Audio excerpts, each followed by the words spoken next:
Olá, seja muito bem-vindo. Hoje daremos continuidade aos nossos estudos no tema dieta espiritual. Já falamos aqui de dois alimentos espirituais, que foram a oração e a palavra. Hoje nós falaremos a respeito do terceiro alimento, que é a adoração.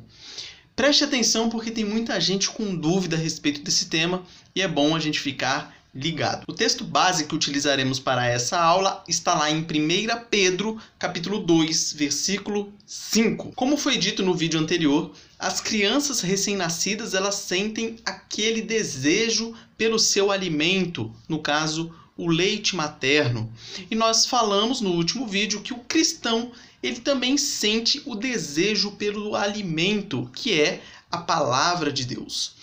Hoje podemos fazer um paralelo falando a respeito da sede. Então, o ser humano, quando o corpo dele está desidratado, ele sente falta da água. Ele precisa dessa água. E o corpo dá sinais. Você fica com a pele ressecada, você fica com a boca seca, você fica às vezes nervoso, às vezes com dor de cabeça, e o seu corpo te dá sinais de que você está precisando tomar uma água. Por falar nisso, uma água, para que seu corpo seja hidratado e você volte a ficar com aquela pele bonita, sem boca seca e ficar mais tranquilo. Acontece que nós cristãos, nós também temos essa sede, mas uma sede por Deus. E é essa satisfação dessa sede espiritual por Deus é onde está a adoração, é onde acontece a adoração. Então, primeiro ponto, o que é adorar? Uma definição simples de culto, poderíamos dizer que é um serviço prestado a Deus pelo povo ou individualmente. É essa definição de culto. E esse culto, ele deve ser em reconhecimento à pessoa de Deus, ou seja, quem ele é, e em reconhecimento por tudo o que ele fez. Aqui nós temos uma estrutura de culto. E por que é importante saber a definição do que é adoração? Simples, porque adorar a Deus é a nossa razão de ser, como indivíduos e como igreja. Vamos ler o nosso texto base, que vai facilitar o nosso entendimento a respeito do que é o culto e de como nós devemos prestar esses serviços a Deus, ou seja, essa adoração a Deus. Abra sua Bíblia em 1 Pedro 2, 5. E assim diz a palavra de Deus. Também vós mesmos, como pedras que vivem, sois edificados casa espiritual para serdes sacerdócio santo, a fim de oferecerdes sacrifícios espirituais agradáveis a Deus por intermédio de Jesus Cristo. Percebam alguns termos importantes aqui. Para serdes sacerdócio santo. A figura do sacerdote no Antigo Testamento era aquele que fazia aquela intermediação entre o povo e Deus. Então, só para você ter claro na sua mente, o sacerdote, ele pegava o pleito do povo e direcionava a Deus. O profeta era o contrário, o profeta recebia a mensagem de Deus e transmitia para o povo. Então, na hora que ele diz aqui que nós somos pedras que vivem, edificados casa espiritual para ser de sacerdócio santo, é essa ligação entre nós e Deus. Não precisamos mais de intermediários, como era necessário lá no Antigo Testamento, a figura do sacerdote.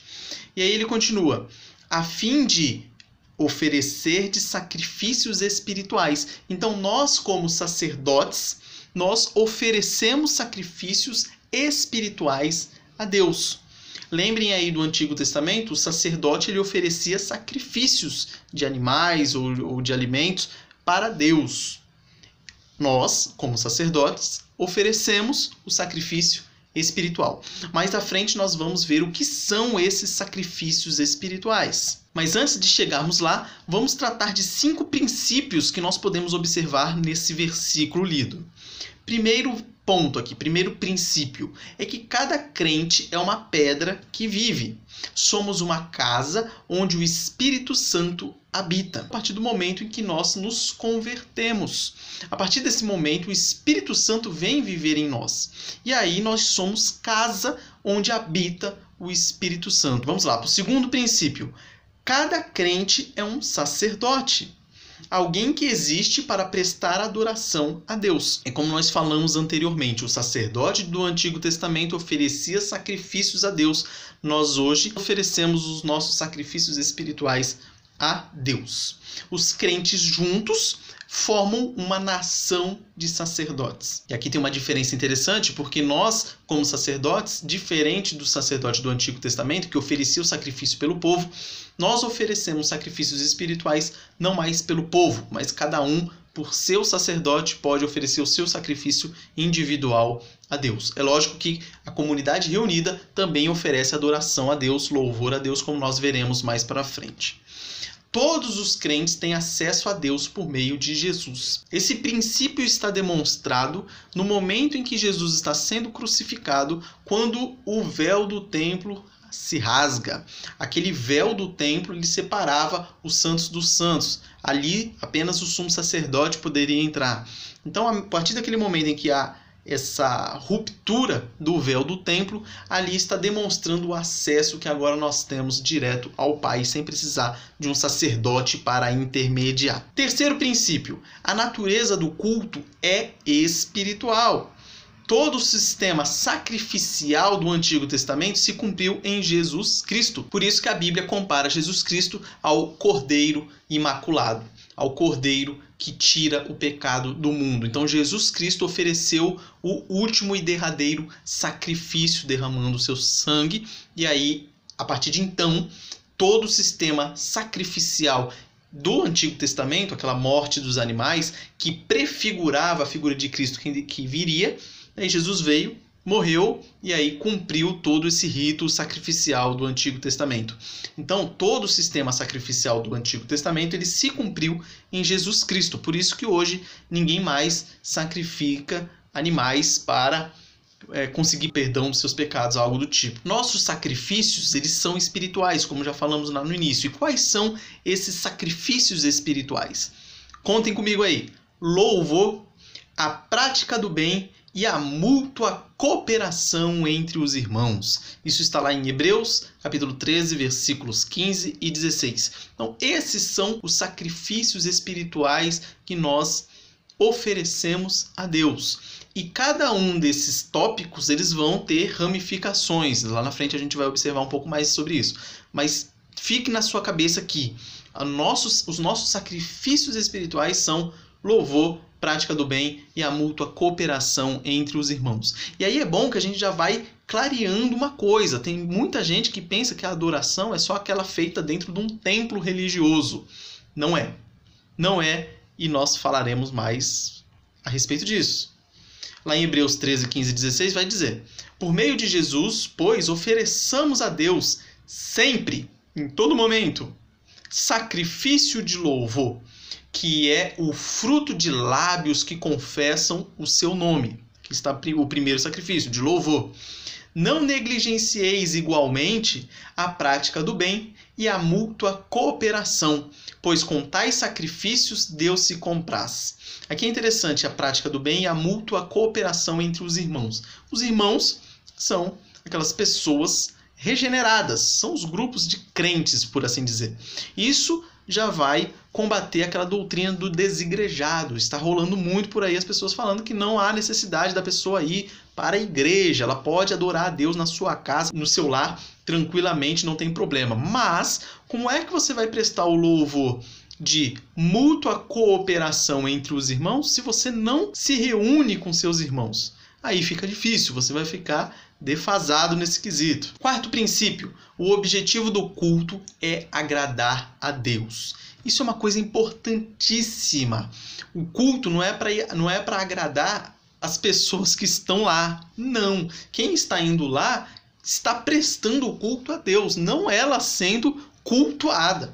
Tem gente que sai do culto dizendo: hoje eu não gostei do culto. Você não tem que gostar de coisa nenhuma. É Deus que tem que se agradar ou não.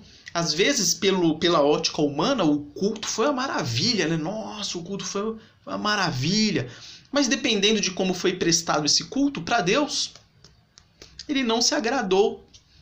Pelo contrário, pode acontecer, o contrário também pode acontecer. Às vezes você vai, nossa, que culto chato, sei o que, vai para sua casa, só que a sinceridade que aconteceu ali é algo tão grande que Deus se agradou daquele culto, que é prestado a ele, não a nós. Vamos pôr isso na nossa cabeça. O culto ele deve ser centrado em Deus, em nada mais. Não centrado em determinada pessoa, ou determinado assunto, ou determinado dogma religioso, sei lá.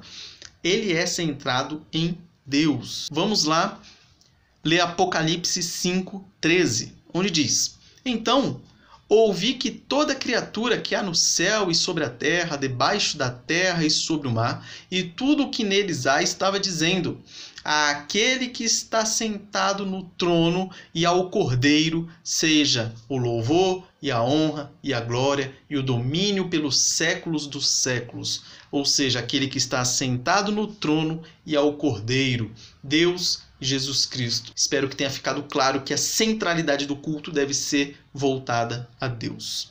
Quinto princípio: Jesus é o mediador da nossa adoração. A nossa adoração é dirigida a Deus, intermediada por Jesus Cristo.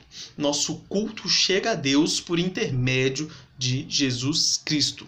Para facilitar o entendimento, igual nós falamos numa das últimas aulas aí, a respeito da oração. A oração ela é direcionada a Deus em nome de Jesus por intermédio do Espírito Santo. Você tem a Trindade na oração. Na adoração é a mesma coisa, direcionada a Deus em nome por intermédio de Jesus Cristo, e o Espírito Santo nos capacita para que façamos da forma correta. Hebreus 13:15 vai dizer: Por meio de Jesus, pois, ofereçamos a Deus sempre sacrifício de louvor, o que é o fruto de lábios que confessam o seu nome. Tópico 2. No primeiro nós falamos o que é adoração, no tópico 2, a abrangência da adoração. O conceito de adoração envolve a vida do adorador e não apenas o momento do culto. Isso é importante porque a pessoa não pode pensar que o culto é só aquele momento ali, aquelas 2 horas de culto, 2 horas extrapolando, né? Tem locais que é 1 hora, meia hora, mas enfim, a pessoa pensa que é aquele momento ali. Então, a impressão que dá é que a pessoa põe uma roupa, vai para o culto, sai do culto, tira a roupa, agora estou livre, eu vivo da maneira que eu quiser. Não é assim que funciona. O conceito de adoração ele envolve toda a vida do adorador, todo momento. Então a vida é o culto e o culto é a vida. Quando você vive uma vida conforme a vontade de Deus, você está prestando um culto a Deus. Por isso que muito se fala a respeito daquele crente domingueiro. O crente domingueiro, que só é o crente no domingo, no resto da semana ele é tudo menos crente, é errado. A vida dele deve ser um culto. Tudo que ele fizer tem que ser para a honra e glória do nome de Deus. Deuteronômio 10, de 12 a 13, vai dizer: Agora, pois, ó Israel, que é que o Senhor requer de ti? Não é que temas o Senhor teu Deus e andes em todos os seus caminhos e o ames e sirvas ao Senhor teu Deus de todo o teu coração e de toda a tua alma para guardares os mandamentos do Senhor e os seus estatutos que hoje te ordeno para o teu bem? Então isso você vê que envolve toda a vida do cristão. Toda a vida do cristão deve ser um culto a Deus. O culto ele envolve a vida do crente, tudo o que ele é, tem e faz. 1 Coríntios 10:31. Portanto, quer comais, quer bebais ou façais outra coisa qualquer, fazei tudo para a glória de Deus. E em Colossenses 3:17 acrescenta: E tudo o que fizerdes, seja em palavra, seja em ação, fazei-o em nome do Senhor Jesus, dando por ele graças a Deus Pai.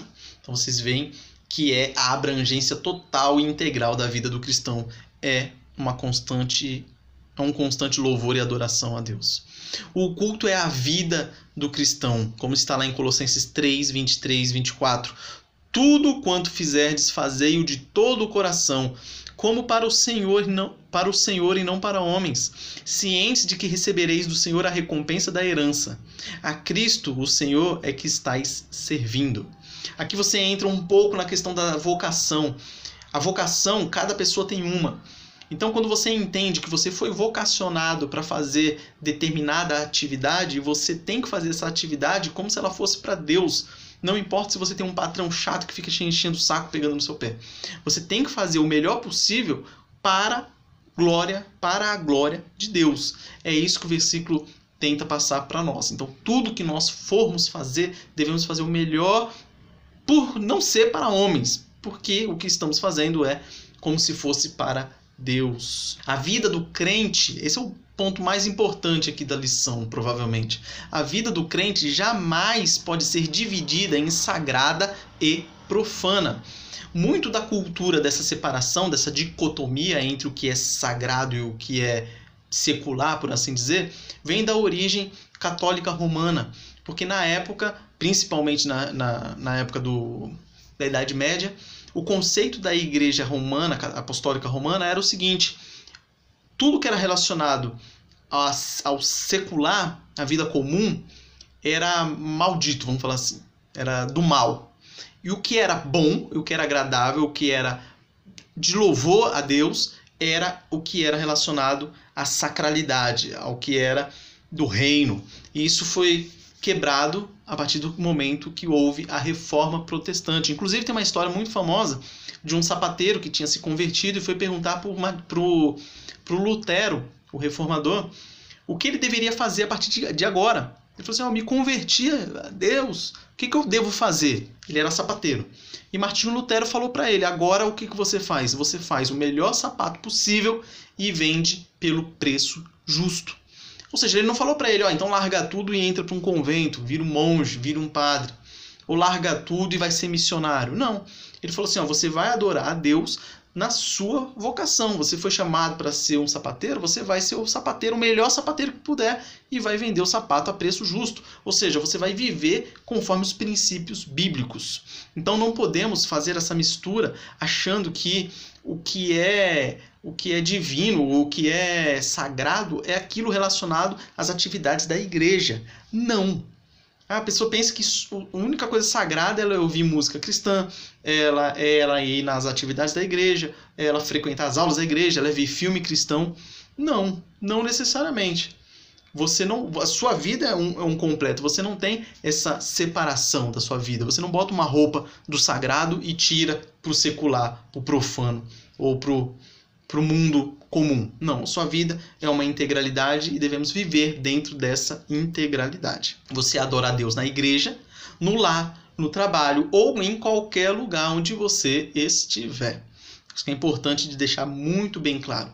A adoração não é só aquela prestada lá no templo, nas paredes, dentro das paredes do templo lá. É em todos os lugares. Ponto 3. Então falamos o que é o culto, falamos da abrangência do culto e falamos agora os tipos de adoração. São 3. Nós temos a adoração individual. Exemplo, Daniel 6:10.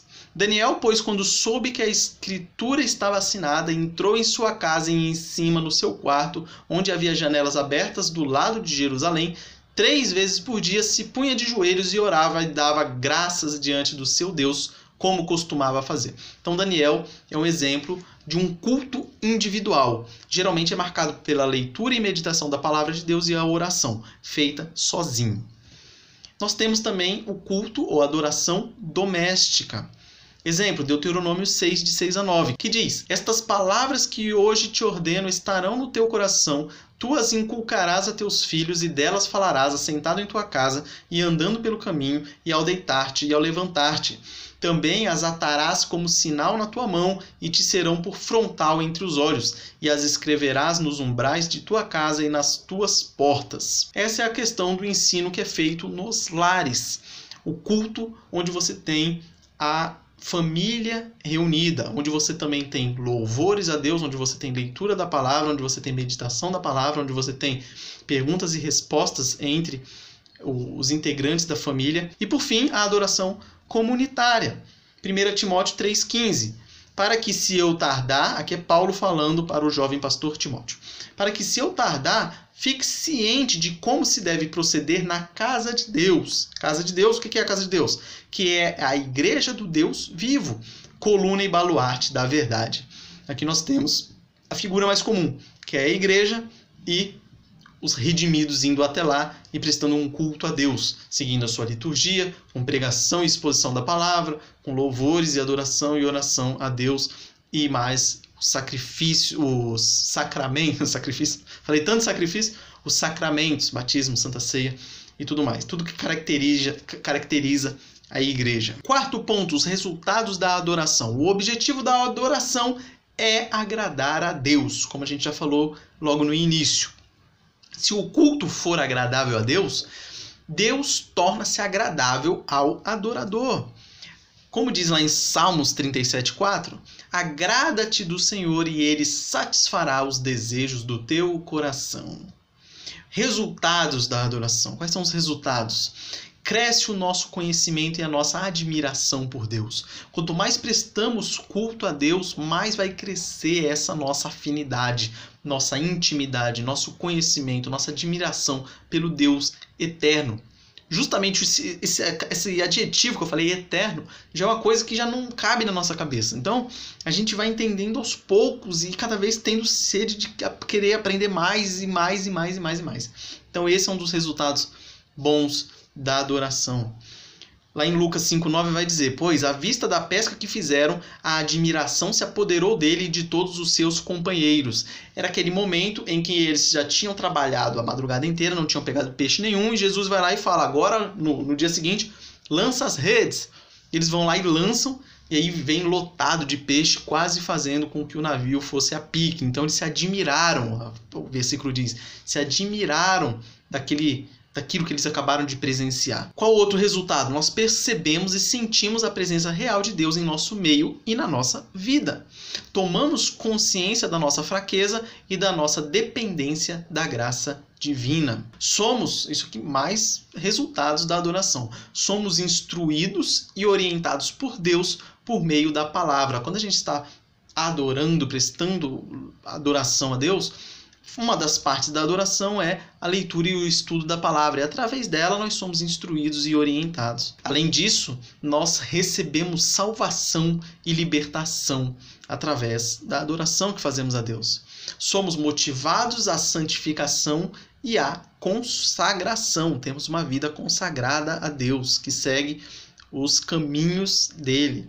Sentimos a necessidade de testemunhar e falar de Jesus. Cada vez que nós temos mais certeza da nossa fé, quanto mais nós conhecemos Jesus Cristo, quanto mais nós temos intimidade com Deus, mais nós sentimos necessidade de testemunhar e falar de Jesus. Porque a gente não vai conseguir ver o perdido ali e deixar ele perdido e não fala nada. A gente vai ter aquela necessidade de pregar o evangelho para essa pessoa. É como Paulo disse lá em Coríntios, ele disse, ai de mim se não pregar o evangelho. Ele tinha como sendo uma obrigação, porque ele agradecia por Deus ter aberto os olhos dele, convertido ele, e a partir de então ele tem o conhecimento, ele se sentia obrigado a pregar o evangelho. Isso tem que acontecer conosco também. Então chegamos na conclusão. Vamos dar uma recapitulada no que falamos aqui até agora. Todo homem é, por natureza, um adorador. Todo homem, ele sente a necessidade de adorar. Todo. Não tem um que não tenha isso dentro de si. O problema a questão é decidir quem ou o que ele vai adorar. Então, todos têm a necessidade de adorar. A pessoa pode falar assim que ela é, por exemplo, eu sou ateia, não acredito em Deus. Ela vai ter a necessidade de adorar. A diferença é que ela não vai adorar o nosso Deus. Ela vai adorar, às vezes, a ciência, ela vai adorar, às vezes, a razão humana, ela vai adorar, às vezes, algum ídolo qualquer. Então, às vezes, até o movimento ateísta vai virar um ídolo para ela. Todo ser humano ele tem essa necessidade de adorar. Agora, nós temos que fazer o quê? Adorar o Deus único e verdadeiro. Essa é a vantagem de Deus ter nos alcançado. O alimento da oração é... Opa! Me equivoquei aqui. Mas serve também. O alimento da oração é essencial a nós, sim, é o que já falamos anteriormente, mas agora nesse capítulo, o alimento da adoração é essencial a nós. Deus não precisa da nossa adoração. Ele é Deus, ele é santo, ele não precisa da nossa adoração.